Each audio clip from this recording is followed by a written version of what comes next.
konsep inheritance, ya, pewarisan, nanti ada konsep polimorfism, mungkin juga ada kelas abstrak. Tolong diperhatikan baik-baik, mudah-mudahan nanti bisa dipahami materinya. Selanjutnya silahkan kepada Pak Alam untuk memulainya. Oke, terima kasih Pak Didi. Ini saya mulai ya.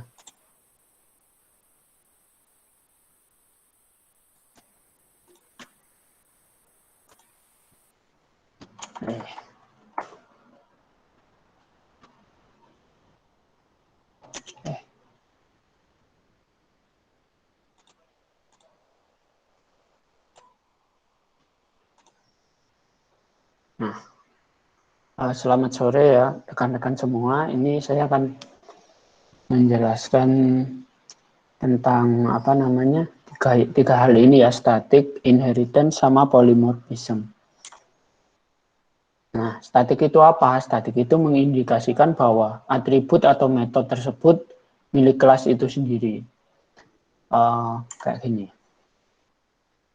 Nah, static itu biasanya digunakan sebagai modifier pada variabel, metode, sama inner class. Anggota kelas yang bersifat static ini sering disebut dengan class member. Anggota kelas ya, ini sebutannya class member. Terus biasanya untuk deklarasi static itu kita menggunakan ada kata kunci statiknya. Jadi public, static, terus integer, misal nama variabelnya. Ini untuk static variabel. Nah, cara aksesnya nanti gimana? Ya langsung apa namanya? Nama kelasnya langsung nama variabelnya. Contohnya kayak yang ada di kelas math itu kan. Itu isinya static semua itu. Nah, terus sekarang perbedaannya kemarin kan kita udah apa namanya? Udah belajar tentang instance ya. Nah, perbedaannya sebenarnya apa sih instance sama static ini? Kenapa kok nggak pakai instance saja atau nggak pakai static aja? Nah, kalau perbedaannya yang pertama, instance itu ya satu nilai itu untuk setiap objek. Nah, kalau static ya satu nilai itu ya untuk setiap kelas. Jadi meski kita bikinnya kelasnya 10 ya, misal di situ apa nilainya itu cuma satu, misal counter gitu. Itu ya sekalipun kita buat kelasnya itu sampai 10 ya nilainya ya bakal satu. Jadi misalnya yang pertama itu isinya satu ya kan, looping pertama terus kita plus plus jadi 2. Nah, kemudian kita nggak usah apa namanya? Nggak usah inisialis membuat objek lagi, kita akses lagi kelas ini, nilainya tetap nilai yang terakhir 2, dia nggak balik lagi jadi 0 atau 1. Nah, itu soalnya apa namanya? Perbedaannya static sama instance ya. Kalau instance kan kita bikin objek baru, kita akses kelasnya, variabelnya ya nilainya balik lagi ke awal. Nilainya bisa berbeda-beda kalau instance setiap objek. Tapi kalau static ya meskipun kita bikin objeknya itu 10 ya, karena kelasnya tadi cuma satu ya nilainya itu ya cuma satu itu tadi. Terus nah ini kalau misalnya kita menggunakan kelas variabel ya, itu keterangannya itu kelas variabelnya itu milik bersama. Terus dia itu mirip sama kayak global variabel. Nah, tadi tanpa membuat objek itu kita bisa mengakses nilainya. Ini di sini contohnya counter ya, ini. Counter kalau kita masuk ke constructor ternyata dia di plus counternya. Terus dia ada variabel lagi, dia namanya serial number. Nah, isinya itu counter. Terus kemarin masih ingat kan waktu enkapsulasi itu kan ada getter sama setter.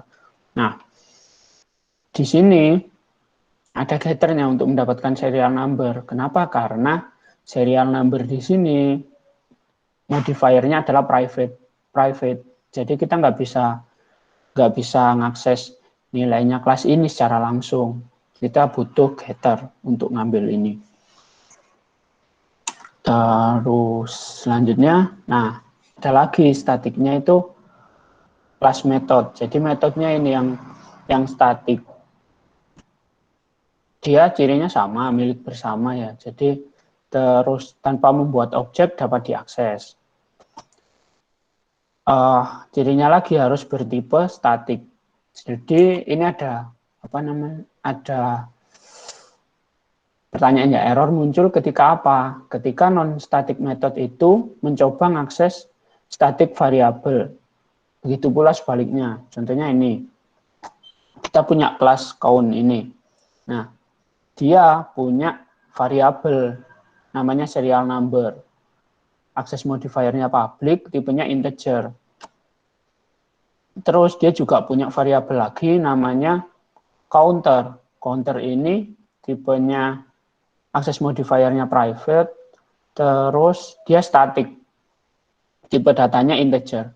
Nah, ketika kita buat suatu metode, misalnya namanya get serial number, ketika kita mau ngambil return serial number, nah ini waktu dikompil dia akan error. Kenapa? Karena metodenya ini statik, tapi kok nyoba manggil variabelnya yang nggak statik ya. Tuh. Jadi error muncul itu ketika non-static method itu mencoba mengakses static variable, begitu pula sebaliknya. Nanti akan muncul compile error. Ya biasanya dikasih warning lah sama NetBeans-nya itu.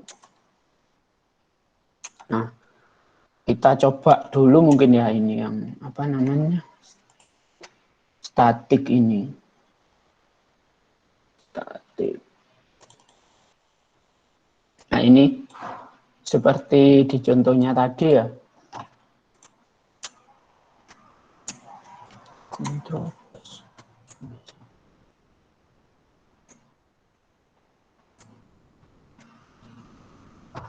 Ini di sini ada kelas count ya. Kelas count ini sama kayak tadi. Ada dua variabel, satunya statik, namanya counter, satunya nggak statik, namanya serial number. Kemudian di sini ada metode statik yang namanya getTotalCount ini. Dia akan mengembalikan nilai dari counter. Nah, untuk setiap kali masuk ke konstruktornya count, misal kita buat objek baru, itu variabel counter ini di-increment sama dia. Nah, setelah di-increment, dia dimasukkan jadi variabel, jadi nilainya dari variabel serial number. Jadi kalau kita ngambil pakai get serial number, ya itu nanti kita bisa dapat nilai dari variabel serial number. Kalau kita ngambilnya get total count, ini kita dapat nilai dari variabel counter. Misalnya kita jalankan ya.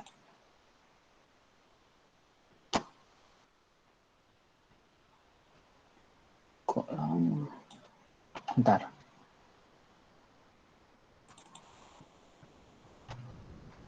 Nah, ini seperti yang saya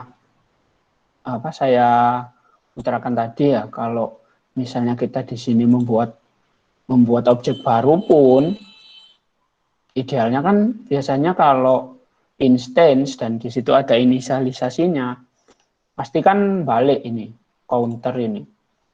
Tapi di sini kita lihat yang ini pertama kita tanpa buat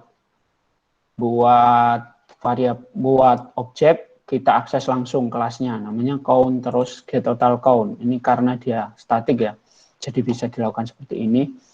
Nah, dia muncul nilainya 0. Terus ketika kita buat objek baru, namanya count1 dari kelas count ini ya, maka waktu kita akses getTotalCount-nya, karena tadi setiap konstruktor itu dia nambah 1 ya kan, di plus nilai dari counter ini. Nah, di sini waktu di print nilainya jadi 1. Nah, Maaf Ketika Pak, kita, ya, boleh tolong diperbesar dikit Pak, soalnya source code-nya terlalu kecil, oh nggak iya, terlalu terlihat. ini gimana ya caranya? Kok gak bisa ini? ALT scroll up, ALT scroll up, ALT Oh scroll up, iya, pakai ALT. ALT. Iya iya. Kebiasaan pakai ini Pak. Iya. Apa Visual Studio Code? Yang pakai kontrol dia. Nah, ini ya kan? Ini bisa nggak ya? Nah, ini juga bisa ya. Nah, jadi sudah kelihatan ya? Apa masih kurang Ya, besar? sudah Pak. Sudah, Pak. Oke, Sudah Pak. oke, terima kasih. Jadi ini ya, kalau meskipun kita nggak, saya ulang lagi ya, meskipun kita nggak membuat apa objeknya, nah kita langsung kalau misalnya kelasnya itu tadi statik ya, kita bisa panggil aja variabelnya nih. Kalau misalnya statik. Nah, biasanya kalau kita buat objek baru, kan ini berarti baru ya. Variabelnya ya di reset lagi khusus untuk objek ini. Tapi untuk statik ya perlakuannya beda. Untuk variabel statik itu perlakuannya beda. Jadi meskipun kita buat objek baru berapa kali pun ya sebenarnya itu yang direferensi itu ya sama. Misalnya kalau kita bisa lihat alamat di memorinya count ini ya isinya itu sama. Jadi makanya ketika kita buat objek baru ini 2 kali, ya dia akan ketambah ke increment sebanyak 2 kali, sehingga munculnya itu entah dia dari objek count 1 atau objek count 2 ya, munculnya ya nilai dari counter yang terakhir itu berapa. Itu kalau penjelasannya ya. Terus ini udah ya berarti. Terus setelah static kita ada lagi namanya final.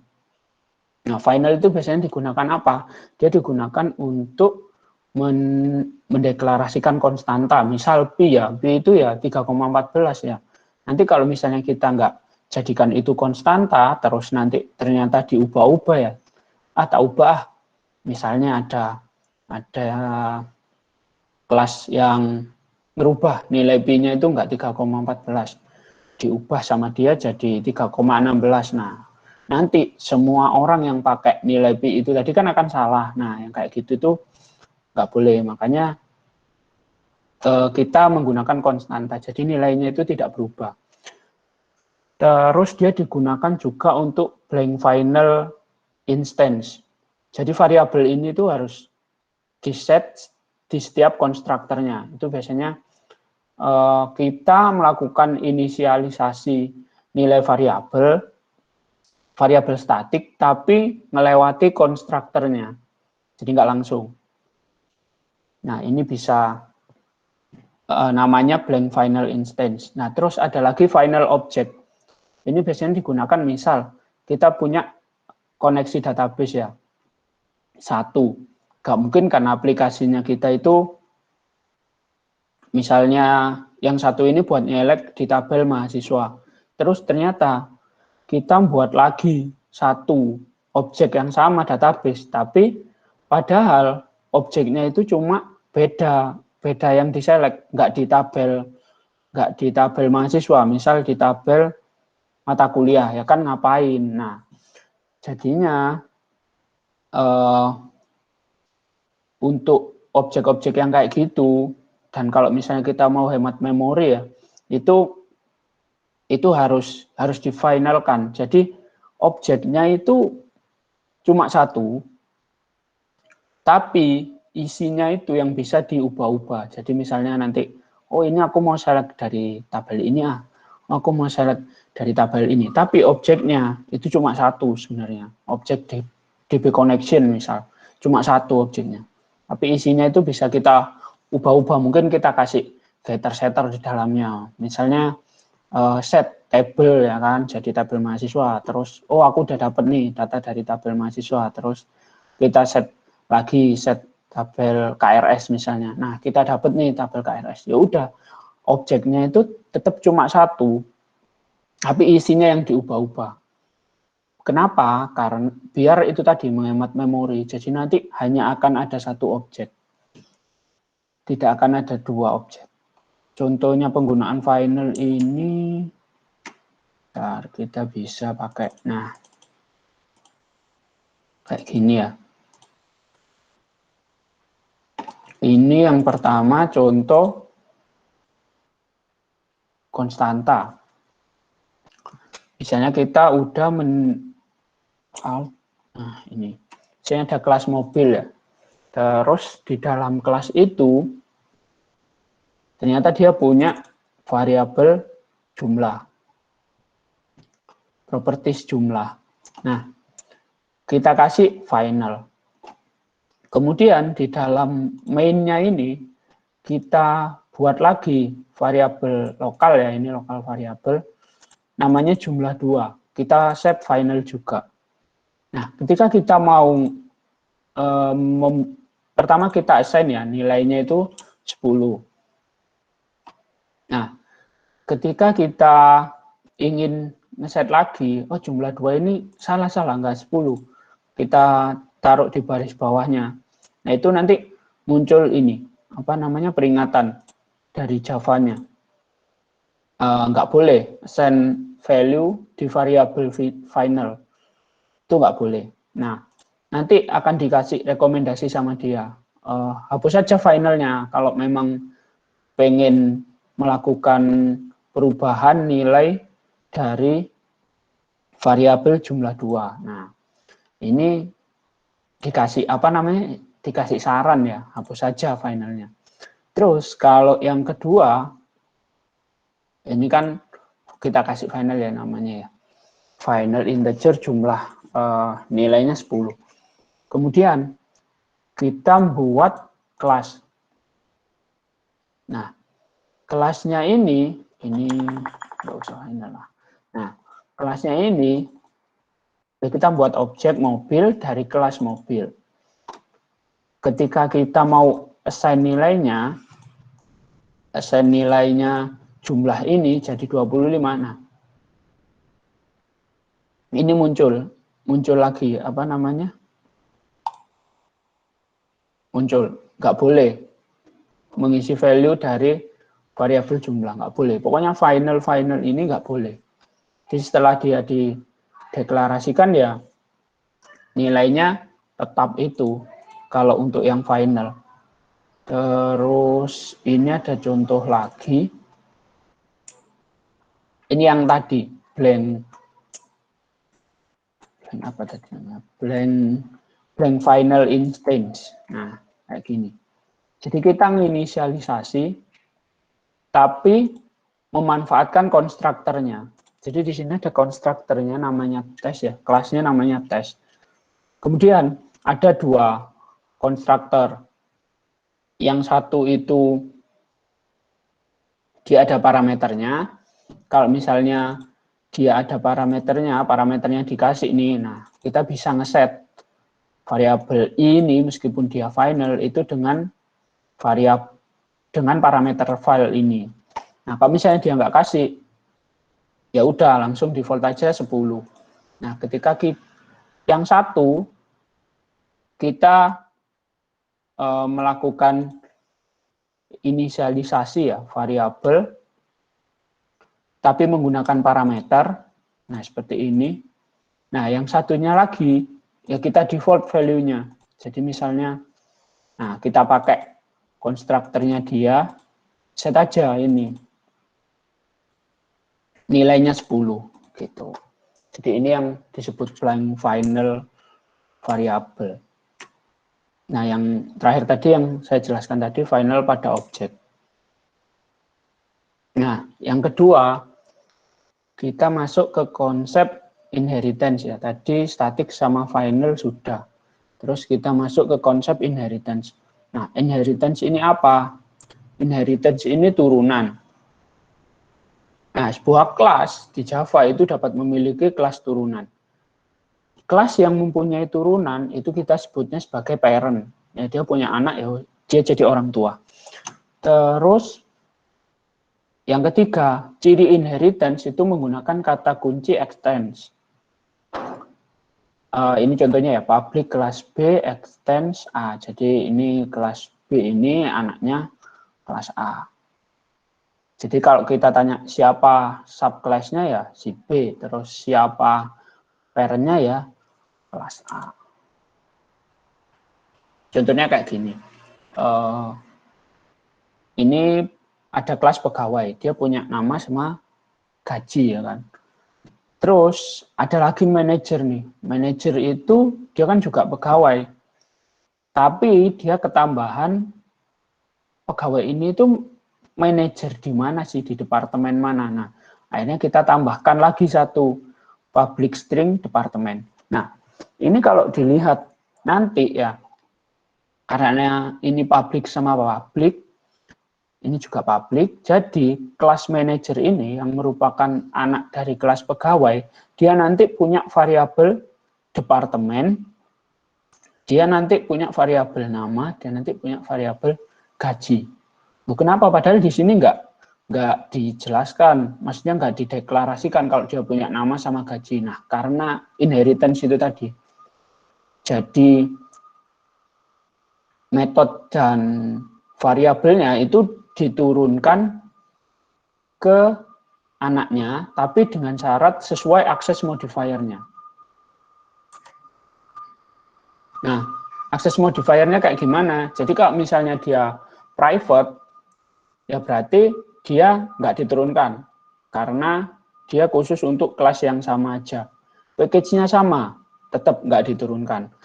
Anaknya nggak diturunkan. Terus kelas manapun nggak diturunkan dan nggak akan bisa mengakses.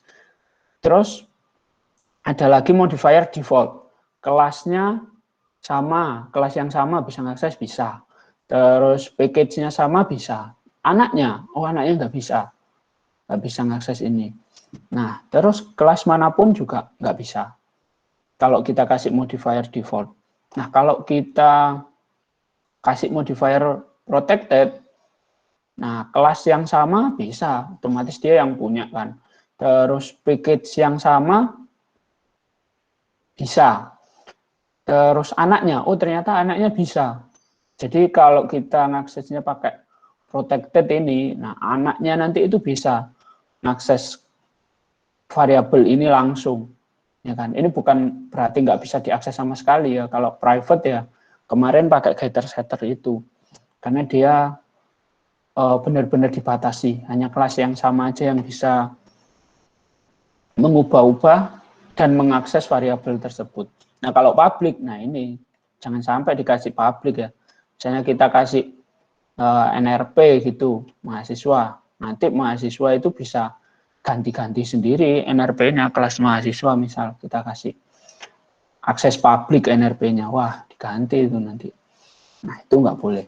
Nah, terus ini kan, parent itu boleh tidak mewariskan sebagian membernya kepada anaknya. Ini kan, nggak semuanya diwariskan sesuai akses modifier. Ya, yang public aja itu pasti diwariskan.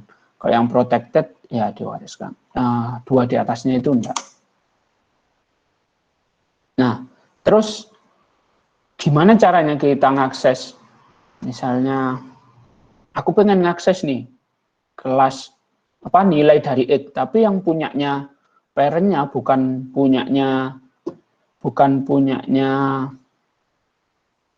child-nya. Nah, itu pakai menggunakan ini keyword super. Jadi digunakan untuk merujuk member dari parent. Jadi misalnya ada penggunaannya itu super, terus atributnya atau variabelnya. Terus kalau misalnya super, terus kita panggil metodenya.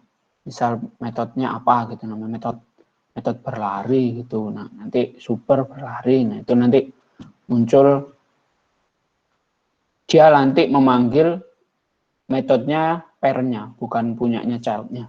Kalau kita menggunakan super gini, nah ini berarti kita memanggil konstruktor dari parent-nya.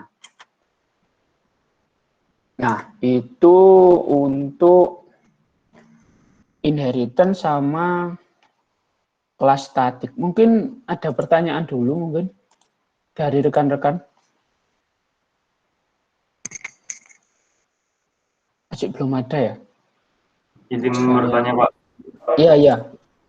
untuk super itu apa dia bisa untuk akses parent ada, apa dia bisa juga akses fungsi atau variabel antar kelas yang berbeda Pak? Oh, nggak bisa. Dia cuma bisa untuk parent-nya aja. Kecuali ya parent-nya ini ternyata punya parent lagi. Nah, itu kita ya naik-naik gitu. Berarti super terus kita akses lagi, super lagi. Nggak bisa kalau kelas yang berbeda. Biasanya untuk apa namanya, untuk akses parent-nya itu tadi sih. Pernah nyoba, Mas? Misalnya pakai super ngakses kelas yang lain gitu. Tadi yang tanya Mas siapa sih? Saya Pak Yogi. Oh iya, gimana Mas? Sudah ini? Belum Sudah belum jelas pernah apa? pakai. Ya sudah jelas. Nah, itu sih biasanya kalau misalnya kita masih inheritance-nya ini masih nanti saya ini kan saya demokan deh ini inheritance yang pakai super itu. Saya lanjut berarti ya ini ya. Oke, lanjut. Nah, tadi setelah kita inheritance sama setelah statik ya, kita ketemu lagi namanya polymorphism. Nah, apalagi ini namanya polymorphism. Nah, polymorphism itu kemampuan untuk memiliki bentuk berbeda. Nah, kenapa kok kita butuh bentuk berbeda? Misal, kita mau buat array ya. Misalnya kita buat array array pegawai misalnya. Array staff. Nah, di situ kan di dalamnya kan ada manajer, ada engineer, ada pegawai biasa. Nah, kalau misalnya kita nggak pakai polymorphism ini, gimana kita bisa membuat array-nya itu tadi heterogen, jadi dia berbeda-beda isinya. Kalau misalnya kita menggunakan person ya, kok terlalu ini ya kan, terlalu apa? Terlalu general. Nah, nanti di dalam person itu juga nggak bisa dipecah lagi yang mana ini yang manajer. Ya bisa sih kalau misalnya kita kasih variabel, cuma untuk tahu dia ini sebenarnya manajer atau bukan tapi pakai variabel kan ya kok apa ya kayak ini ya, kok ya ribet amat gitu loh. Apa nggak ada cara yang lebih mudah tah? Nah, ini kita dikenalkan namanya polymorphism. Jadi kemampuan untuk memiliki bentuk berbeda. Jadi satu objek itu ini yang perlu diingat ya, hanya boleh diberikan satu bentuk ketika proses pembuatan. Walaupun reference variabelnya itu bisa merujuk bentuk yang berbeda. Misal, kita waktu pertama itu inisialisasi, kita buat objek ya, biasanya kan reference variabelnya kan person, terus sama dengan new person ya. Nah, tapi kalau menggunakan polymorphism ini, kita bisa pakai misalnya yang sebelah kiri itu reference-nya itu kita kasih aja reference-nya employee misal. Tapi waktu new-nya itu kita pakainya itu nggak employee, tapi kita pakainya itu manager. Nah, itu bisa kalau kita gunakan polymorphism ini. Jadi reference variabelnya itu bisa merujuk bentuk yang berbeda. Itu. Nah, polymorphism itu ada dua. Yang pertama itu static polymorphism dan dynamic polymorphism. Nah, polymorphism statis ini menggunakan metode overload. Overload yang kemarin teman-teman pelajari itu ya sebelum UTS itu yang saya sampaikan hari Kamis itu ya. Itu metode overloading. Jadi metodenya itu banyak, ya bisa jadi dia berbeda parameternya bisa jadi berbeda urutan parameternya, tapi namanya sama. Nah, kalau yang dinamis itu dia menggunakan namanya method overriding. Nah, kemarin udah ada method overloading. Sekarang ada lagi method overriding. Ini apa sih sebenarnya? Nah, bentar, ini nanti slide. Nah, jadi perbedaan method overload sama method overriding itu kayak gini. Yang sebelah kiri itu method overload. Jadi dia ada metode namanya sama, tapi return type-nya beda. Terus parameternya juga beda. Nah, ini method overloading. Dia ada dua. Jadi method overloading terjadi pada sebuah kelas yang memiliki nama metode yang sama, tapi memiliki parameter dan tipe data yang berbeda. Nah, yang sebelah kanan nih yang baru. Jadi ada metode overriding.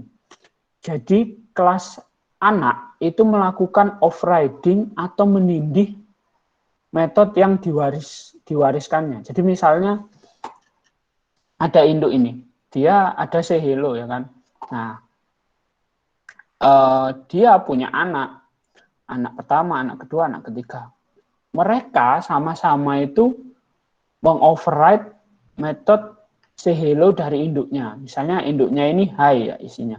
Terus anak pertama itu ini print out hello. Anak kedua ini print out hi juga, misal hi ayah gitu. Anak ketiga ini misalnya print out hi ibu. Nah, ini sebenarnya mereka kan harusnya kan mewarisi metode say hello dari induknya. Nah, tapi karena metode ini diwariskan ke setiap anak, lah setiap anak ini berhak untuk melakukan overriding, jadi untuk merubah.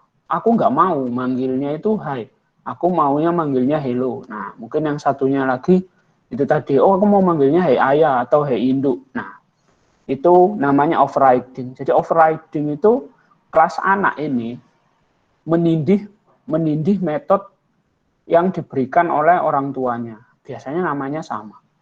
Tuh, nama dan parameternya harus sama. Pokoknya sama kayak yang punyanya induknya, tapi isinya itu terserah dia. Nah, ini perbedaan method overload sama method overriding. Nah, balik lagi agak sini. Nah, terus kita tahu dari mana kalau misalnya yang lagi ngakses ini itu adalah, ini kan namanya anak satu lah. Anak satu ini apakah beneran anak satu ini yang lagi ngakses ya kan? Atau ini beneran objek dari anak dua yang lagi ngakses? Kita tahunya dari mana? Nah, itu kita bisa menggunakan instance of. Jadi digunakan untuk mengetahui tipe asal polymorph argumen atau mengetahui parameternya yang dikirim sama kelas itu tadi, itu sebenarnya dia itu dari kelas apa. Misalnya kita instance of ya, kita ngecek. Nah, instance of ini kalau misalnya dia kelas manager, kita masukkan instance of manager, ada salah satu objek kita instance of manager, dan dia true, nah berarti yang dikirim ini objeknya manager. Nah, saat kita dapat yang kayak gitu, apa yang harus kita lakukan? Kita harus melakukan casting ke tipe asal. Oh, ini manager nih. Ya udah, kita casting ke manager. Kenapa? Kalau nggak kita casting ke manager, yang dipakai itu masih yang tipenya parent. Jadi dia misalnya tadi manager ya, dia masih tipenya yang employee yang dipakai. Jadi kita, ya itu tadi, ya kita tahu ini manager. Nah, terus kalau misalnya kita nggak melakukan casting, kita balikin nih, oh kamu manager, kamu balik aja jadi kelas jadi objeknya manager. Nah, itu tetap objeknya employee yang kita proses nanti. Nah, itu kan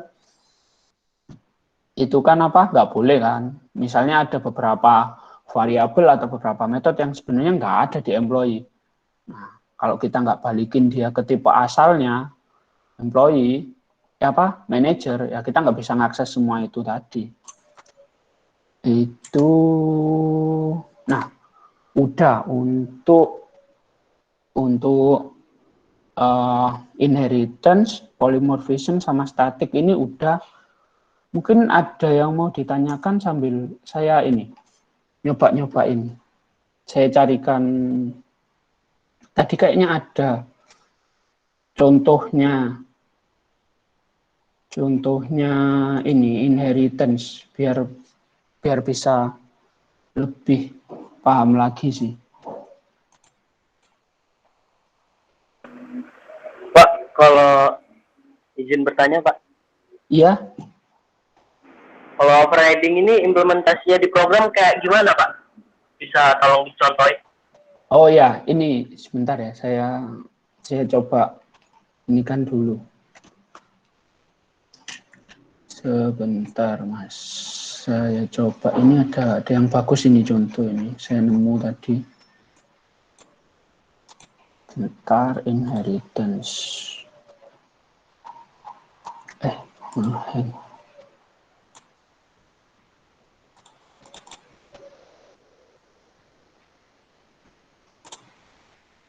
Inheritance.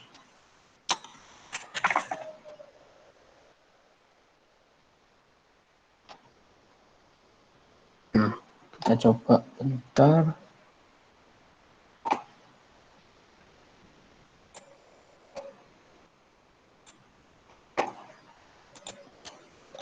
Ini laptopnya agak nge-lag sebentar.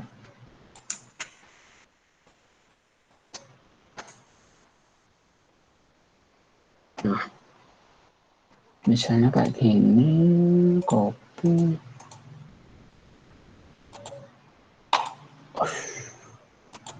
Remote. Bentar saya tutup dulu.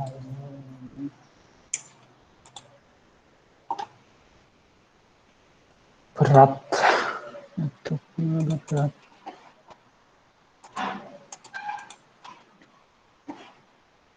Sebentar ini pojok.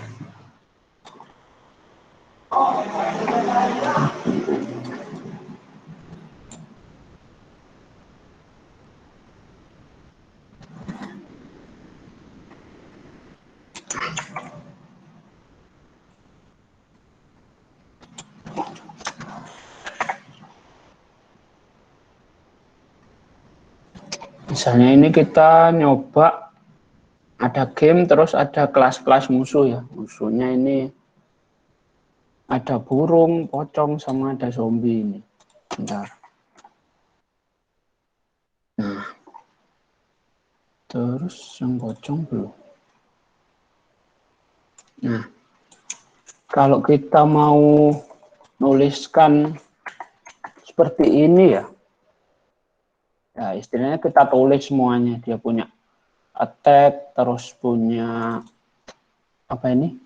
Berjalan ya kan, terus bisa melompat, bisa terbang juga. Misalnya kita tuliskan seperti ini juga bisa. Tapi kan ini kayak buang-buang baris ya kan. Ini barisnya jadi banyak. Gimana caranya biar kita bisa menerapkan inheritance. Misalnya kita buat aja kelas 1 namanya enemy.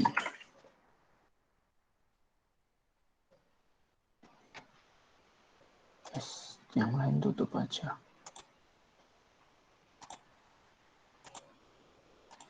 Nah.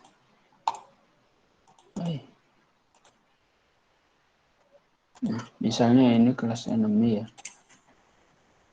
Nah, kita buat aja ini kelas enemy, terus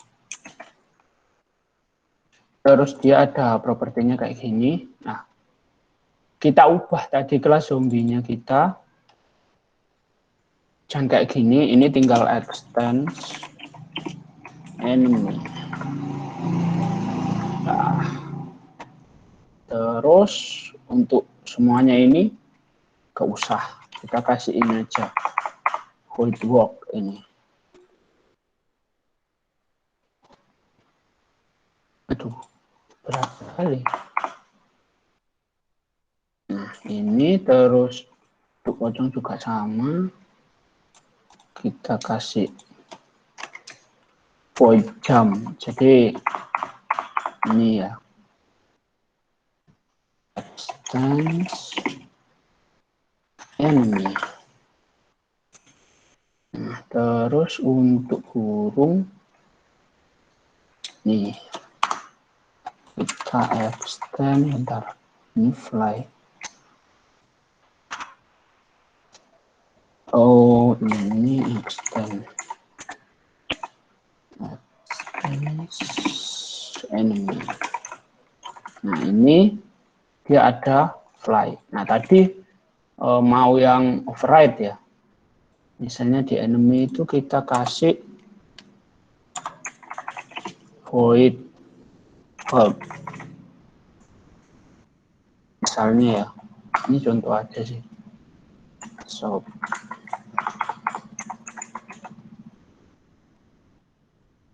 Di zoom lagi Pak. oh iya, iya. Nah, ini ya, misalnya ini. Terus, misalnya ini healthy, misalnya. Terus, ternyata si burung ini, si pocong ini, kita coba void hold.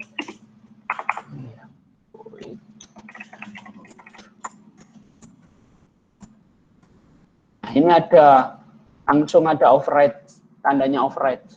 Nah, jadi karena kita mencoba untuk menimpa metode yang udah diturunkan dari parentnya.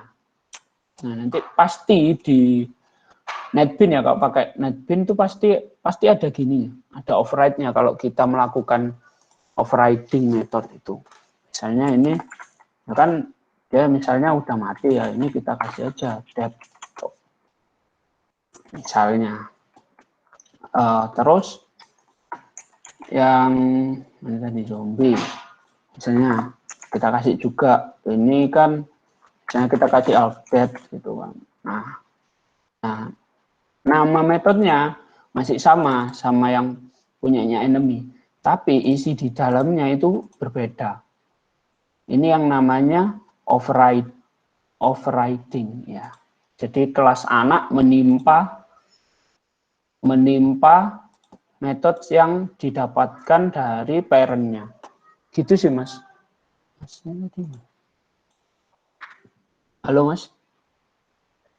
Iya Pak, berarti kita ngasih fungsi di metodenya ya Pak? Iya, metodenya itu, pokoknya parentnya itu punya metode apapun itu, yang akses modifiernya public ya, itu nanti akan turun kan ke anaknya, kalau sesuai ini tadi ya. Nah ini kan turun, hold ini turun ke zombie ya kan. Nah, ketika turun ke zombie kan terserah zombie, dia masih mau ini healthy ya kan, ikut parentnya. Nah, atau dia mau ngerubah jadi sesuatu yang baru. Nah, itu terserah dia. Tapi di NetBeans pasti ada tandanya ini, override. Jadi kalau misalnya rekan-rekan nanti nyari ya kan, override itu yang kayak gimana? Nah, itu pasti tinggal cari aja tandanya ini, yang hijau ini. Nah, kalau kita dekatkan mouse-nya, nah override method. Nah, kalau kita klik, dia pasti akan ke metode parent-nya. Nah, kalau misalnya ini sudah di override sama anaknya, nah ini pasti ada peringatan kayak gini. Ini sudah di override gitu. Ada lagi? Pak, izin bertanya, Pak. Iya, Mas Devan. Untuk contoh cara mengaksesnya gimana ya, Pak? Gimana? Tadi kan itu udah di overriding metodenya. Nah, Ya. untuk mengakses metode dari si anaknya itu gimana ya, Pak? Atau Oh, langsung aja? langsung sih, langsung dari anaknya. Bentar, ini belum ada mainnya ya. Kita coba pakai main. Main.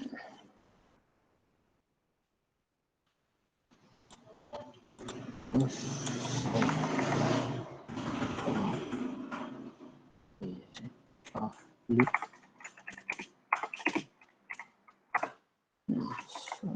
Ini misalnya ya, kita mau buat ini objek pocong misalnya.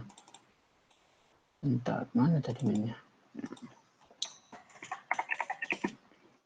Pocong P, terus pocong kayak gini bisa, kayak gini juga bisa. Ini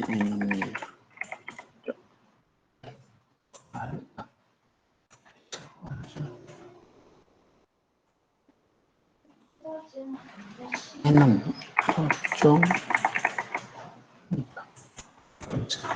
Oke lah. Biasanya kayak gini ya. Tadi itu karena namanya sama-sama P, Pak. Oh iya. Nah, yang tadi nyari kenapa nggak bisa? Ini misalnya P ya. Nah ini tadi kan polimorf ya kan. Nah dia bisa. Sebenarnya dia apa? Dia kalau secara objek dia pocong. Tapi kalau secara kita tanya dia reference variabelnya apa ya? Enemy. Gini bisa. Nah, misal kita mau ngakses pet, terus p ini tadi misal kayak gini. Nah, tadi pakai super ya. Bisa nggak kayak gini? Bisa. Super. Oh, di dalamnya. Misal kayak gini. Ini kalau cek, terus ini kalau, nah, jalanin dulu deh. Kan.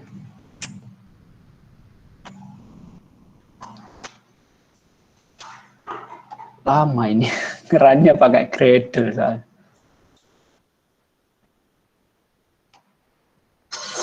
Nah, kalau kita lihat ya, serang ini soalnya tulisannya masih sama sih, serang dead ya kan. Karena ini enemy-nya ini bukan pocong ya kan, dia masih enemy. Tadi kita casting balikin, kita balikin jadi pocong. Misalnya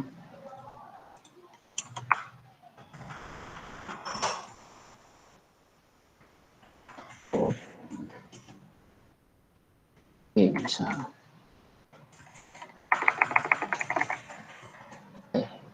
gini kayak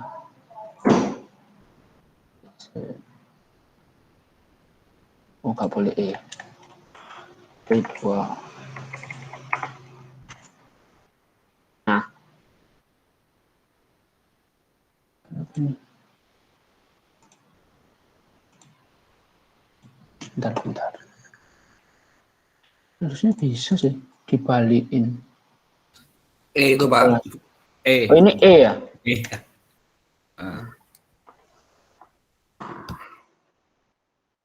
Nah kalau ini kita akseskan jadi attack sama P2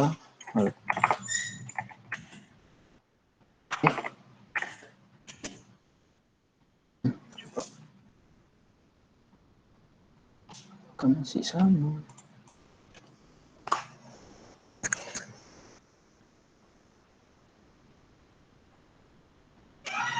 Lama. ini masih, ini langsung punyanya pocong ya Pak ya, karena dia pocong, holdnya dia dead.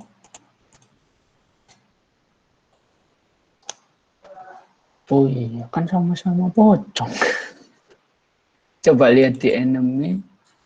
Nah, ininya nggak kepanggil. Soalnya dia bukan enemy. Ini bisa nggak ya? Enemy.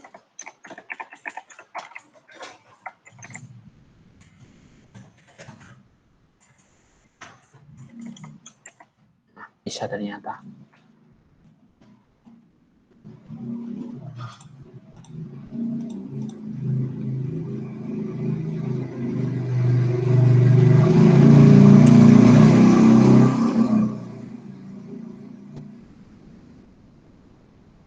Ini masih dead terus.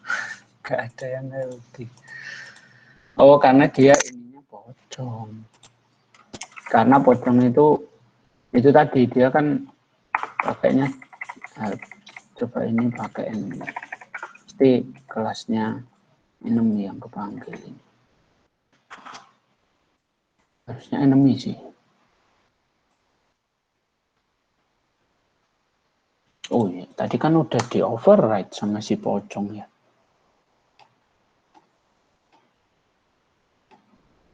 Nah, kalau ini benar. Kalau misalnya kita kelasnya ini pocong ya. Pocong, terus dia attack-nya, hold-nya dead. Terus kalau misalnya kita buat kelas lagi enemy, nah tadi kenapa kok meskipun kita buatnya di sini itu enemy lah, tapi kan karena kita buatnya dari kelas pocong tadi, makanya meskipun kita balikin, kita casting dia jadi enemy, nggak bisa, udah terlanjur pakai apa namanya kelas pocong. Jadi tadi yang muncul health-nya itu nggak muncul healthy tapi dead terus.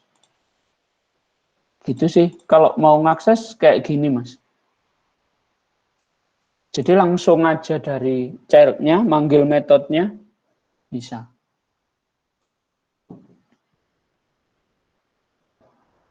Coba yang super. Makasih ya Pak ya.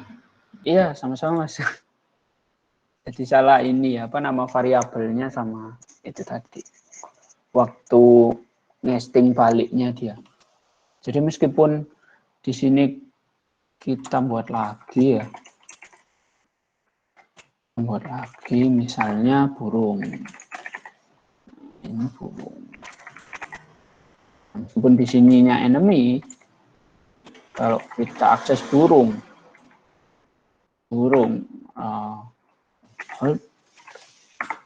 nah ini tadi karena di burung belum di override ya, nah pasti dia akan ngambil punyanya enemy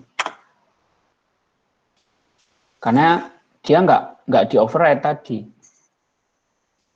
jadi pasti dia munculnya healthy.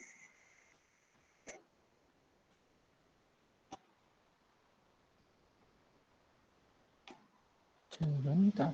Nah, dia munculnya healthy kan. Ini yang dua ini pocong, terus yang ini punya burung.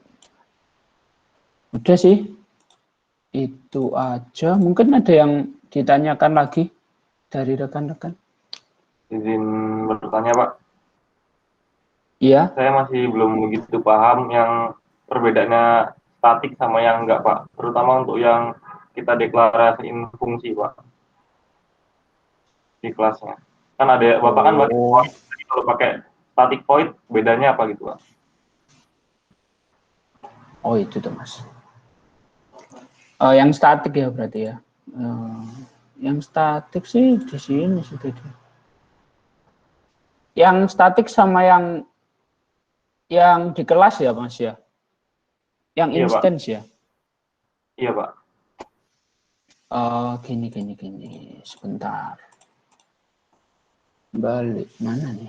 Yang statik tadi. Ini ya. Tadi tes counter ini ya.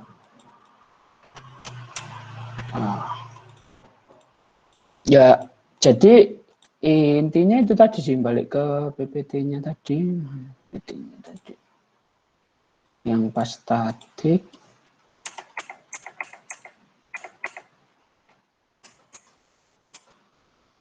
Nah, yang metodenya ya Mas ya.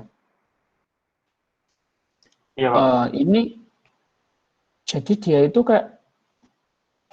kayak misalnya kita buat kelas baru ataupun nggak buat kelas baru itu nilainya dia itu udah berubah gitu. Jadi paling gampang itu lihatnya di kelas math sih itu. Misalnya bisa nggak ya buka dari sini?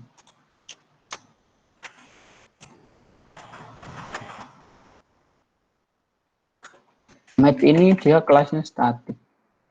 Nah, misalnya P ya kan. Navigate. Nah, kalau misalnya kita melihat di sini ya, di sini pasti di statik.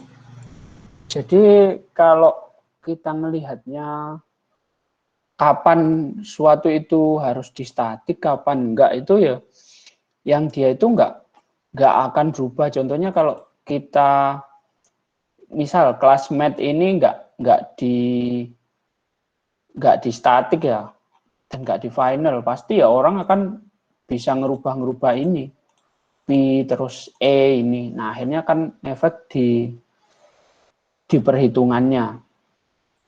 Nah, kalau metode statik itu bentar. Saya ada contohnya sih. Mana nih?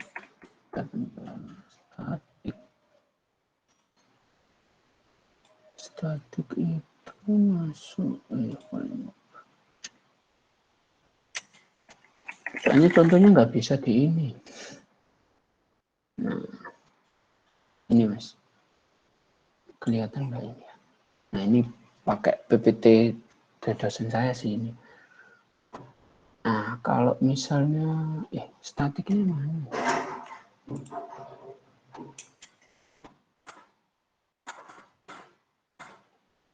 Bentar. Statik.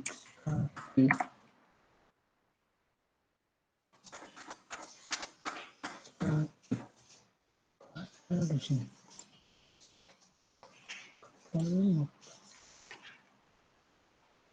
Terus bentar statik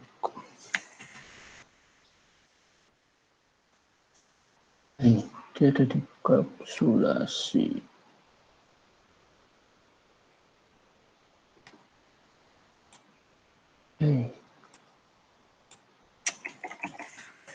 statik. Nah, ini contohnya metode statik metode.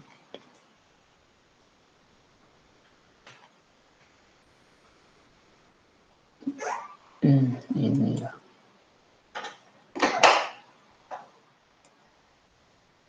Ini sih apa namanya yang perlu diingat ya tadi sudah sih.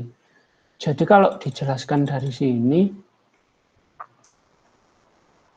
intinya kalau kelas metodenya statik itu nggak perlu dibuat objeknya, tapi tadi di sini nyobanya pakai objek ya.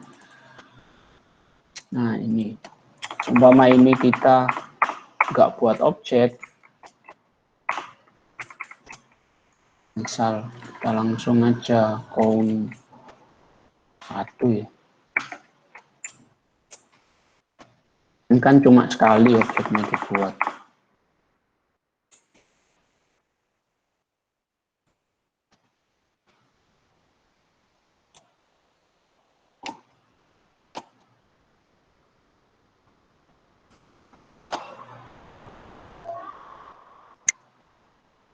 Lama. Nah, kalau misalnya kita nggak apa namanya nggak melakukan inisialisasi kelas lagi ya nilainya dia akan tetap statiknya karena nggak diubah-ubah. Coba kita ubah-ubah bisa nggak ya? Counter gitu dari sini. Count.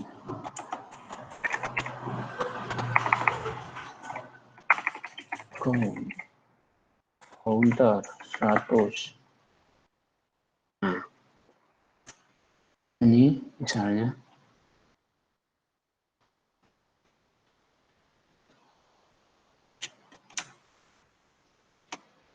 Nah, dia bisa langsung tak ubah, Mas. Kalau misalnya ada yang nakal ya. Nah, ini kan yang pertama ini kan kita aksesnya ngubahnya dari konstruktornya ya. Tapi kalau misalnya aku pengen kayak gini, ya ini wes counter langsung berubah jadi 100. Nah, kita pasti ya bingung nanti yang 1 sampai 99 kemana kok tiba-tiba jadi 100. Nah, kayak gini kan bahaya seperti yang disampaikan sama Pak Didi kemarin itu. Ini kan nggak ada validasinya sama sekali. Misalnya langsung ini tak isi 10.000 gitu kan ya bisa. Nah ini untung aja ini kita nggak ngelakuin looping ya, i sampai nilainya com. Nah kalau kayak gini kan pasti nanti apa ya, kita ngelooping tapi sebenarnya nilainya itu udah berubah. Misal di sini awalnya 1 ya di situ, terus kita langsung ubah jadi 1000. Ya nggak ketahuan juga yang ubah siapa. Ini ya untung aja dia waktu di kelas main ya, itu kita ketahuan. Nah ini nanti dia akan langsung loncat dari 0 ke 1 terus ke berapa nih, 100.000 gitu sih. Kalau apa namanya get total count ini ya, dia statik. Mungkin Pak Didi bisa ini Pak, yang terkait static method Pak, bisa dibantu. Coba apa? Iya. Nah sekarang kamu perhatikan. Belum kali netpin coba tak perhatiin apa tak. Jadi dari misalnya fiturnya. Ini Pak, yang ini ya. Bisa kayak gitu. Terus yang kamu ambil untuk fitur berapa? 159 itu ya fiturnya. Oke, get total count. Get serial integer serial number. number. Kamu membuat yang sintaktiknya itu dari 109 itu dibagaimanakan? Oke, mungkin dari sini Pak, dari diubah dari statik dulu, konsep tadi seperti disampaikan di apa di PowerPoint tadi ya, apa bahwa statik itu adalah kelas member ya. Ya. Terus kalau dia bukan statik itu berarti object member. Kebalikannya kan itu. Artinya si counter ini punyanya kelas, bukan punyanya objek. Kita buktikan aja sekarang ya. Sekarang kita buktikan di method main-nya, di tes counter itu. Ini Pak, langsung dihapus dulu diubah. Pak. Dihapus dulu Pak, dihapus semuanya. Yang apa? Ini yang dihapus ya? Enggak semuanya ya. Oh, semuanya dihapus. Semua yang itunya. Sampai sini Pak? Atasnya juga. Oh ini Di dihapus. atas. Oke. Nah sekarang kita bikin objek misalnya. Counter count 1 dan counter count 2.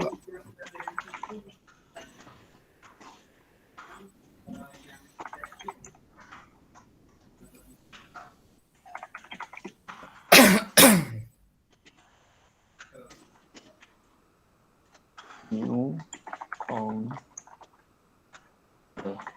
Ini ya Pak ya? Ya, sekarang gini.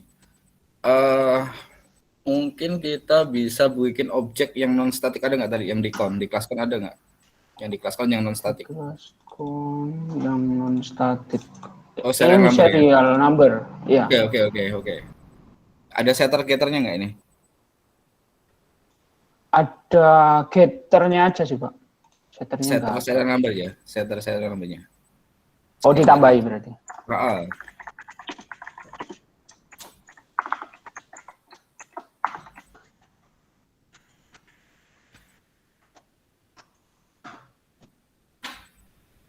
Ini misalnya integer. integer S misalnya. This serial. Ini ya Pak ya?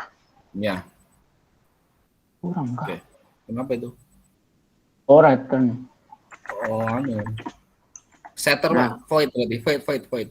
Void. Nah, setter kan. Ya, udah. Iya. Terus, nah situ. Nah, sekarang kita simulasikan maksud statik dan non statik. Kon 1 titik Counter. set dulu. 7 misalnya. Terus yang bawah kon 2 8. Set serial number 8. Terus kon 1 kon 1 titik count kita akses yang statiknya. Counter sama dengan 5 misalnya. Terus count 2 kita counter 50 misalnya. 50. Nah, dicetak semua, Pak. Serial number-nya cetak semua objeknya dicetak semua. Dicetak semua ini. Di out semua aja. Count 1 serial number. Pakai header-nya ya, Pak ya? Ya. Get. Serial number. Semuanya di kopas aja. 4 kali udah deh.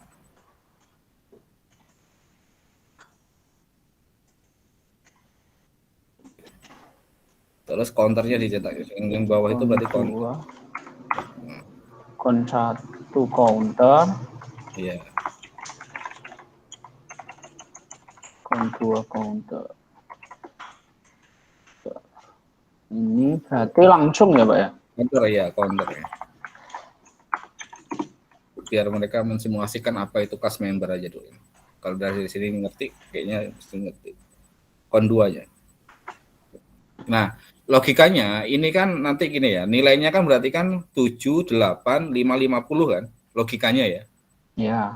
Ya, logikanya. Kalau kita lihat kode programnya, berarti count 2 isinya 50, terus count 1 isinya berarti 5 gitu kan. 5. Nah, counter logikanya. Kita running aja dulu, Pak.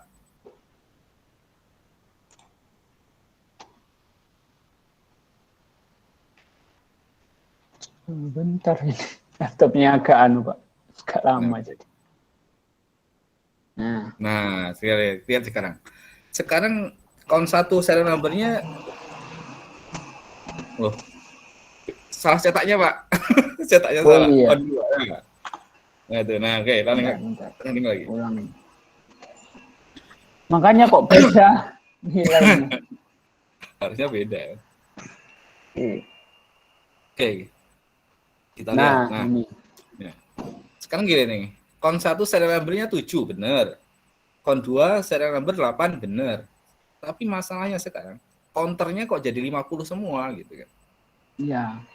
Nah, itu yang membedakan statik dan non statik. Artinya apa? Yang statik itu punyanya kelas.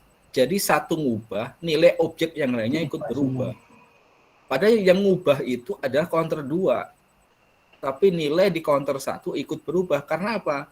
Counternya statik. Statik itu apa? Statik itu punyanya kelas. Dari konsep ini aja harusnya, berarti kalau saya bikin variabel statik itu harus seperti apa ya? Bayangin aja misalnya kalian punya objek mahasiswa. Anggap aja ini Unila ya. Anggap aja yang Unila aja. Mungkin nggak sih dalam si akadnya Unila gitu ya, itu ada mahasiswa dari perguruan tinggi lain gitu maksudnya. Artinya kalau misalkan nggak mungkin kan kita nggak perlu juga nanti men-setting setiap mahasiswa itu perguruan tingginya Unila, kan nggak perlu. Mending kita buat variabel statik saja. Ketika itu diganti semua objek itu adalah mahasiswanya Unila gitu. Iya. Nah, itu gambaran ya, gambaran kalau kita punya objek. Nah, kita harus bisa, misal counter kayak gini, counter digunakan untuk menghitung jumlah objek. Berarti counter harus di set statik. Kenapa? Ya setiap ada objek nanti ditambah, misalkan kayak gitu. Anggap aja kayak gitu. Nah, kenapa? Sehingga untuk mengakses variabel statik itu tidak disarankan menggunakan objek, tetapi langsung menggunakan nama kelas. Jadi itu yang di baris 21 itu diganti dengan count saja, nama kelasnya langsung counter gitu. Count besar C-nya. Nah, jadi untuk mengambil bukan nggak bisa diakses oleh objek, tetapi disarankan karena dia punyanya kelas, maka dia bisa langsung diakses dari nama kelasnya. Seperti semua member yang ada di bawah kelas mat tadi disampaikan. Itu karena semuanya statik, kita nggak perlu instansiasi. Mat M sama dengan new mat, kan nggak pernah kita bikin kayak gitu. Langsung aja pakai karena punyanya kelas. Nah, proses instansiasi itu adalah menciptakan objek. Kalau semua member statik, kita nggak perlu menciptakan objek. Itu yang tadi disampaikan oleh Mas Alam tadi, menghemat memori. Kita mau pakai akar kuadrat bikin objek, kita mau pakai angkat bikin objek, kan nggak perlu. Iya. Ya, tinggal pakai aja. Pakai di kelas mat. Bisa jadi yang di kelas mat kita pengen ya Pak ya, misalnya kita pengen idealis lah, aku pengen bikin functionku sendiri. Nah, apakah yang kita bikin itu pasti lebih baik daripada punyanya kelas mat? Ya, kalau misalnya jawabannya belum tentu, ya mending pakai yang kelas mat aja. Iya, betul kayak gitu. Jadi untuk mengakses karena dia variabel kelas, dia ya gak harus sih disarankan menggunakan kelas langsung kita akses. Bahkan di program utama ini kalau kita hapus semua, kita tinggalkan saja counter titik counter aja udah bisa, nggak usah ada instansiasi di atasnya. Coba Pak. Dihapus ya? Dihapus. Ini. Apa di komen aja? Ya komen aja. Terus, terus yang bawah juga dihapus. Ini dihapus ya? Nggak usah di komen aja ke bawahnya. Ke bawahnya komen aja. Ini berarti kan langsung ini berarti panggilnya ya? Iya. Jadi kita nggak perlu instansiasi. Cout, counter.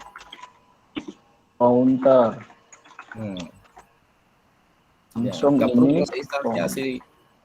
Count titik counter. Udah. Jadi kalau statik itu kayak gitu. Karena dia punyanya kelas, kita nggak perlu melakukan instansiasi objek. Kecuali kalau kita mau manggil get serial number. Get serial number itu yang non-static. Ya, get serial non-static. Nah, non-static itu punyanya si objek. Kita pun di kelas, coba di kelas count, Pak. Di kelas count. Walaupun dalam satu kelas, itu nggak saling kenal. Misalkan di sini ada static, ada nggak metode static, Pak? Nggak ada. Ya itu yang nomor get total count. Nah, itu tuh nggak kenal sama serial number, walaupun dalam satu kelas. Coba aja dipanggil misalkan get serial number coba di baris ke-17-nya Pak, sebelum return. Sebelum return-nya. Oh, sebelum return-nya. Ya. Get serial number titik koma ya. Apa titik serial number? Nggak kenal. Ya. Nggak kenal. Karena dia non-static. Non-static itu punya siapa? Punyanya objek, bukan punyanya kelas. Jadi kalau dia non-static sesama non-static, itu hanya saling kenal kalau dalam satu objek. Misalkan fungsi get serial number memanggil fungsi set serial number, itu kenal. Karena dia sama-sama dalam satu objek. Karena dia sama-sama punyanya objek. Coba dipanggil aja Pak, set serial number gitu situ. Di sini ya? Di atasnya, nah set serial number, kenal. Misalnya 100, 10. Ya, bisa. Kenal. Misalkan si objek A punya metode get serial number, berarti A juga punya metode set serial number. Itu kenal karena dia punya set number non static, berarti itu miliknya si objek. Tetapi si yang statik tadi karena dia punya kelas, dia nggak bisa ngakses punyanya si objek tadi. Di sini pun dia nggak kenal. Tidak kenal. Tidak kenal. Iya. Makanya di setiap public static void main itu selalu menginstansiasi objek walaupun di dalam satu kelas yang sama. Misalkan di atasnya tuh ada metode ya, metode apa gitu ya, di atasnya situ. Itu harus diinstansiasi. Kalau bukan metode statik. Metode statik. Kalau dia statik langsung dipanggil dari main boleh gitu. Ya, Kira-kira sama-sama gitu. statik ya Pak ya? Iya, kalau statik sama statik baru bisa. Tapi kalau Iya. statik ngakses yang punyanya objek nggak bisa. Tapi objek bisa mengakses punyanya statik karena objek bisa mengakses punya kelas. Iya. Jadi kalau yang tadi yang set serial number bisa ngakses counter, tapi yang counter nggak bisa. Counter nggak bisa. Itu sih. Itu konsep statik kayak gitu. Konsepnya statik. Ya mungkin teman-teman mikir ngapain kok bikin apa namanya? Bikin Dalam satu kasus iya. kita mungkin nggak bisa menggambarkan Pak ya, apa Iya. contohnya gitu. Tapi nanti ketika kalian dihadapkan tuh pasti oh ini pakai statik. Iya. Bukan diri gitu. Misalnya kayak apa namanya? Teman-teman pernah pakai misalnya API ya. Yang pakai API itu. Kalau nggak di statik, mestinya nggak di istilahnya nilainya itu jangan dirubah, misal pakai konstanta terus di statik. Ya nggak akan ini, ya bahaya. Misalnya nanti ada kelas, terus ternyata URL API-nya teman-teman itu diubah sama kelas itu. Akhirnya kan nggak jalan ini programnya. Karena kan kalau programnya kan API-nya teman-teman misalnya di alamatnya siakat.unilai/API, terus diganti nih sama salah satu objek karena tadi nggak di statik, terus nggak di final misal. Ya kita mikirnya sekarang ngapain aku bikin variabel yang nantinya nilainya nggak bisa berubah, terus ngapain aku bikin variabel yang ya dia itu langsung diakses tanpa buat instance objeknya. Nah nanti kita pasti nggak kepikiran, tapi itu kepake nantinya dan benar-benar berguna. Itu nanti kalau statik itu teman-teman ini ada yang itu ya Pak ya, yang materinya yang PHP itu ya, OOP di PHP itu ya Pak. Ya coba nanti dikenalkan satu pertemuan. Nah itu di situ di PHP itu nanti ini. Kalau dia itu pakainya itu statik kalau di PHP. Bisa pakai statik, bisa pakai separuh statik, separuh inheritance.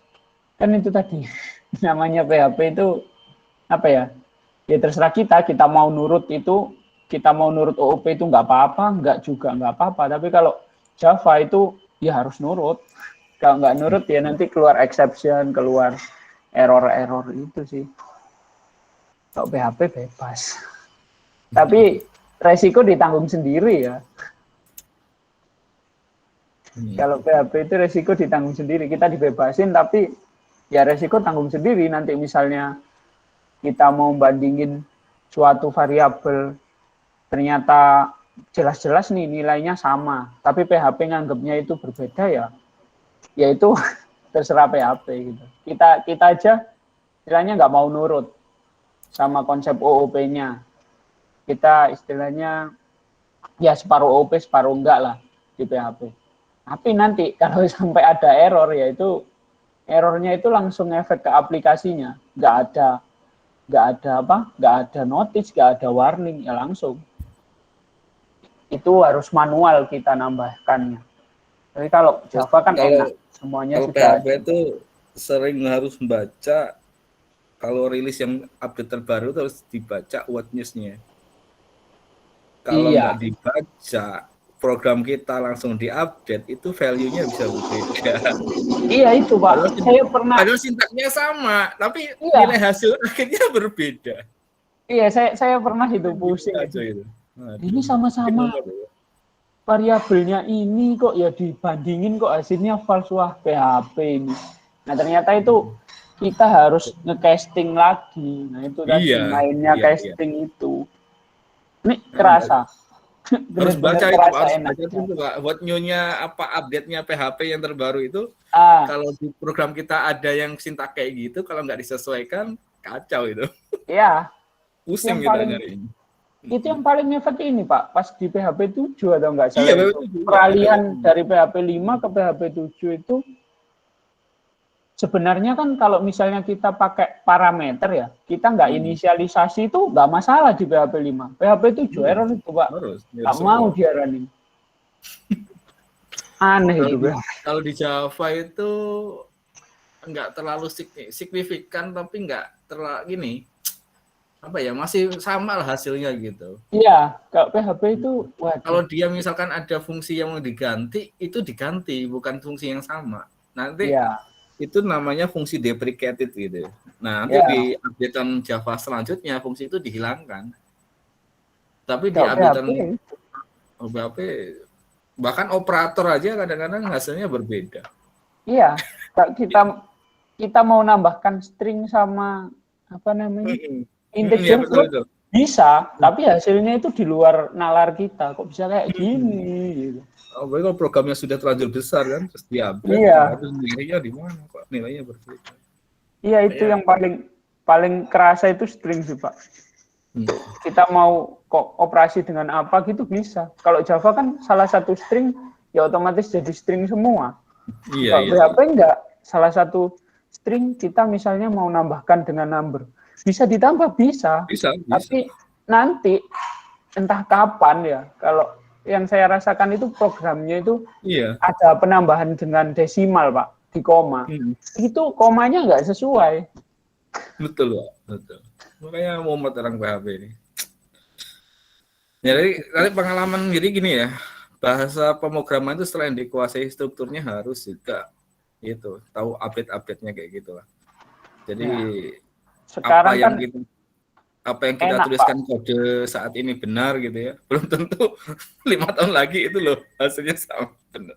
Sekarang kan enak Pak, nggak kayak dulu kan natif gitu. Iya. Kita tahu ini buat ini. Nah itu Laravel itu pakai Blade, jadi Pak itu CRUD. Isinya apa nggak tahu. Iya, nggak tahu. Pokoknya itu diklik bisa. Makanya Blade pakai itu. Laravel kadang-kadang nggak menguasai konsepnya dia. Iya, kalau kita suruh misalnya ini apa namanya buat aplikasi bisa. Kita suruh tampilkan data ini, dia bisa pakai string builder. Coba dibalik, kamu tampilkan data ini pakai raw SQL, pasti nggak bisa. Itu agak ruwet. Iya. Kemudahan framework sekarang menjauhkan dari konsep kayak gini sih. Iya itu. Kalau kalian dasar nanti OOP-nya kuat di sini, biasa dan menguasai betul ya.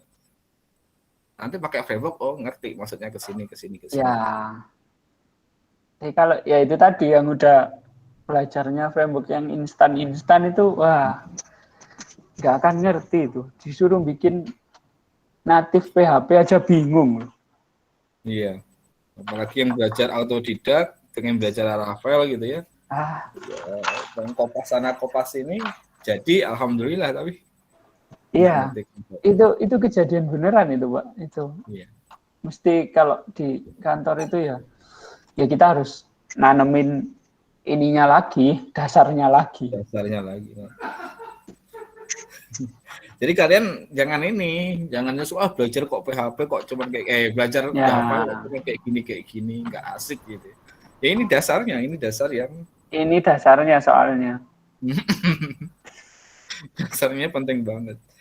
Ya nanti kalau belum paham nanti ya bisa diskusi lagi lah. Ya nanti hari Kamis ya Pak ya itu ya. Iya Kamis. Boleh lah di refresh lagi lah ini. Refresh lagi. Hari Kamis. Terus kalau yang ini nanti kalian bisa nanti gunakan forum, nanti saya buatkan forum yang di kelas. Kalau ada yang nanya konsep atau apa nanti biar dibantu oleh asisten juga untuk menjawab kalau ada pertanyaan-pertanyaan. Ya boleh sih. Saya yakin yang masih bingung mereka itu polymorphism. Iya, kenapa kok kok harus kayak gitu? Kenapa kok ya enggak semuanya kayak tadi ya saya nyontoin enemy ya, nggak semuanya enemy aja Pak, enak gampang. Lah itu tadi loh. Kalau enemy, lah nanti yang mana yang apa namanya, yang pocong yang mana ya, yang burung yang mana, yang zombie yang mana, ya kan Iya. semuanya punya metode dan propertiesnya sendiri-sendiri. Nah kenapa kok kita perlu mengumpulkan? Nah nanti ya itu tadi kita perlu heterogen collection itu tadi, kumpulan data yang, kumpulan objek yang beda-beda itu tadi. Ya walaupun kalau ditelisik ya sama satu dari enemy. Cuma kan itu tadi. Perlu. Jadi gini loh, kalau dilihat dari sini kan awal mulanya kan kita pengen ngumpulin data, bukan ya, apa ya? Misalnya kita punya 4 objek nih, 4 objek, 1 itu parennya, bapaknya, dan 3 itu anaknya. Nah parennya tadi namanya enemy, terus ada anaknya 3. Ya. Terus nanti kita pengen ngumpulin kan, kalau misalkan ngumpulin pakai array kan ya, pakai array. Pakai array masa bikin 4 array. Nah, Ada enemy, ada array pocong, ada array apa? Burung tadi. Nah, terus ada array satu lagi apa gitu ya. Ya, zombie. Nah, bikin 4 array kan ribet banget. Ya, memorinya juga. Memorinya juga ada 4 array dengan objek yang berbeda-beda. Nah, karena si 3 ini adalah anaknya si enemy, kita bikin 1 array saja. Bikin 1 array saja si enemy. Si enemy tadi apa? Ya bisa nyimpen si pocong, bisa nyimpen si zombie, bisa nyimpen si burung. Karena si enemy itu adalah bapaknya ketiga tadi. Nah, sekarang kita mau action nih. Setelah kita kumpulkan misalnya ada 10 objek nih. Dari 10 objek itu beda-beda. Nah, pengennya 10 objek itu ketika beraksi itu sesuai dengan si instan awalnya tadi. Dibalikin lagi dari enemy ke pocong, dari enemy ke burung, dari enemy ke zombie. Nah, proses itu adalah proses polymorphism. Jadi si bapak berperan sebagai anak, atau ya kalau istilah saya itu si bapak yang kekanak-kanakan lah gitu lah. Si bapak yang kekanak-kanakan. Yang beraksi seperti anak gitu ya. Bapak beraksi seperti zombie gitu ya. Nah itu. Jadi kayak gitu prosesnya. Ya, terus kita kan nyarinya pakai instance tadi, Pak. Iya, bener, ini zombie atau jangan-jangan sebenarnya ini bapak. Kita bapak tapi instant of apa gitu. Nah, kalau instant of zombie ya berarti benar. Oh, ini zombie. Jadi kalau instant of itu adalah operator. Iya. Jadi instant of itu bukan metode, bukan apa ya, bukan kata ya, bukan metode lah. Jadi misalkan gini, A instance of zombie. Nah, instant of itu adalah operator. Dia akan menghasilkan true jika A itu adalah si instan dari zombie atau instan objek zombie. Akan bernilai false ketika itu bukan zombie. Ketika dia true, kita casting lah dia ke zombie lagi. Baru nanti berperilaku seperti zombie. Padahal waktu kita collect tadi, dia adalah enemy. Jadi si enemy tadi kita list satu-satu gitu, biar array. Enemy 1 nih, misalkan tadi deklarasi enemy E tanda kurung siku ya untuk array gitu ya. Nah, misalkan gitu new enemy atau new enemy gitu. Nah, si E tadi itu bisa dimasukin zombie, bisa E0-nya zombie misalnya, objek zombie, E1-nya objek burung, E2-nya objek pocong dan seterusnya. Nanti setelah kita dapat 10 objek itu, kita waktu beraksinya si E itu ya berperilaku seperti objek-objek yang lainnya tadi yang asli. Ini itu proses polymorphism. Polymorph mempunyai banyak bentuk. Berkamuflase. Ya kan kita tadi nyobanya soalnya ini Pak, apa namanya? Bapaknya cuma 1 ya kan. Kita nggak nyoba sampai yang multi level yang sampai bawah-bawah itu. Ya. Enak kalau misalnya jenisnya itu ya kalau cuma 4, kalau 40 Iya, kalau 40. terus dari 40 itu nanti punya anak lagi 10, ya itu udah 400. Mau dibikin area silakan Nggak bisa. kalau mau ribet. Nah, kalau seperti itu ada itu triknya. Bikin aja objek namanya dari kelas objek. Itu kan super kelas itu. Banyak gitu kan. Bisa Iya. masuk semua itu. Ya, tapi itu tadi Pak, apa ya nggak ketahuan dia sebenarnya apa. Nggak ketahuan. Kayak gitu. Jadi general banget dia. Benar banget ya. Nanti lah dibahas lagi ya di hari Ya, Kamis. mungkin hari Kamis bisa dibahas Sambil lagi. kita belajar kelas diagramnya. Jadi kalau misalkan pewarisan itu kelas diagramnya apa, nanti implementasinya apa. Ya, tadi ada kespil dikit tadi kelas diagramnya di slide keberapa tadi. Itu ada itu kelas diagramnya yang apa anak satu hei anak itu. Terus Oh iya tadi ada. Kespil 1 itu tadi Pak. Nggak apa-apa. Kan mau nunjukin overriding gimana kalau nggak nunjukkan kelas diagram kan ya bingung. Iya, nggak bisa. Nah itu tadi hebatnya si proses, tapi tanpa adanya overriding si polymorphism nggak ada artinya. Ya. Karena nanti semuanya berperilakunya kayak bapaknya semua itu. Ya ngapain bikin jenis yang berbeda gitu. Tapi ya sebenarnya kelakuannya sama kayak bapaknya. Jadi kalau mau dibuat polymorphism ya harus di overriding. Jadi bukan salah sih. Gini, misalkan sama-sama jalan nih. Si bapak tadi jalannya misalkan ya, dia punya cara jalan itu misalkan 6 km per jam gitu misalnya. Nah si anak itu kalau jalan tuh lebih cepat 7 km per jam. Padahal kita castingnya pakai bapaknya tuh. Tapi yang dapat nanti ketika objek itu adalah milik anaknya, dia bisa jalan yang 7 km per jam tadi itu. Jadi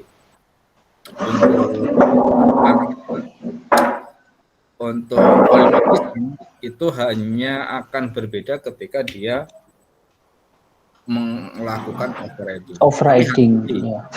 Untuk polymorphism hati-hati. Misalnya gini, si bapaknya itu punya metodenya 4.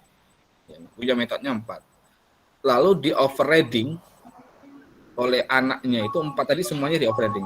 Tetapi si anaknya punya metode tambahan 3. Si anaknya tadi punya metode tambahan 3.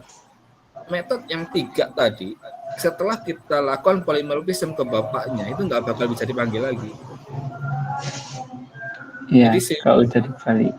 Kalau ditambah ya, kalau udah dibalikin lagi dia yang 3 tadi nggak ngikut. Ya, nggak ngikut, ya. Yang 3 tambahan tadi nggak ngikut. Dia hanya melakukan metode yang sudah di overridingnya. Itu harus dipahami lagi. Iya. Ya kan kalau kita balikin ke kelasnya bapaknya kan ya itu tadi bapaknya nggak punya ini 3 ini. Nah kalau bisa melakukan kan aneh. Walaupun itu tadi awalnya dari objeknya anaknya itu tadi. Tapi yang udah di override ke override ya Pak ya kayak tadi kan kita nyoba yang kayak yang kelas pocong tadi. Meskipun kita balikin ke enemy, tetap dia health-nya tadi dead. Soalnya dia dari kelasnya pocong. Iya, betul. Itulah pentingnya overriding kalau kita melakukan polymorphism. Kita kumpulin pakai kelas bapaknya, perilakunya masih menggunakan anaknya. Gitu. Anaknya. Tapi ya semua metode yang ada di bapaknya aja. Bapaknya.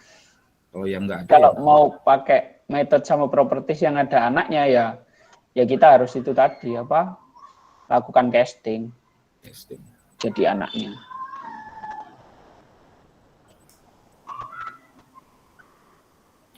Ada pertanyaan? Halo, rekan-rekan ada pertanyaan lagi kah? Sepertinya sudah cukup, Pak. Oke. Nanti tak buatin latihan seolah di kelas untuk yang paling yang mungkin bisa dibuat latihan sih inheritance sama itu kali ya, sama statik kali. Statik itu Pak, tadi Pak. Statik Kalau banyak yang ini. polymorphism, tak coba nanti bikin soal yang polymorphism gimana caranya bikin soal polymorphism. Iya Pak, bisa di ini nanti. Dicoba dulu aja. Dicoba nanti. Ini harus bukan polymorphism. Ya oke, mungkin kalau nggak ada lagi pertanyaan, mungkin pertemuan hari ini cukup ya. Kita nanti ketemu lagi di hari Kamis dan nanti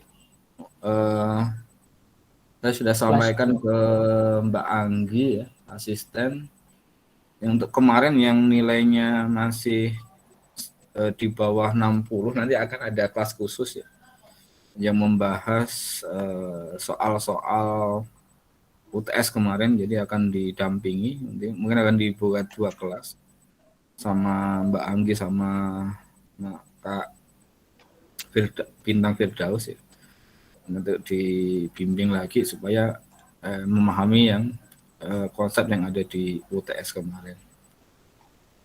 Mudah-mudahan nanti kalau sudah paham, kalau sudah siap untuk remedi, kita adakan remedi lagi untuk yang nilainya kecil tadi.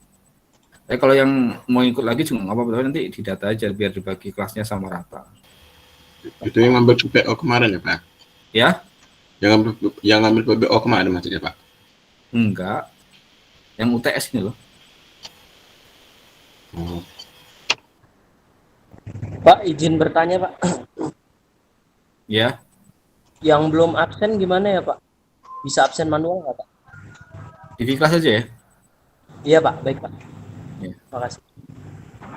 Jadi yang nilainya UTS kemarin kecil nanti Mbak Anggi akan akan ikut, akan mendampingi untuk dibimbing lagi. Yang hari Minggu kemarin UTS. Oke ya, untuk hari ini saya kira cukup. Terima kasih untuk Pak Alam dan teman-teman semua. Ya, sama-sama Pak. Assalamualaikum warahmatullahi wabarakatuh. Waalaikumsalam warahmatullahi wabarakatuh. Terima kasih Pak. Terima kasih Pak. Terima kasih.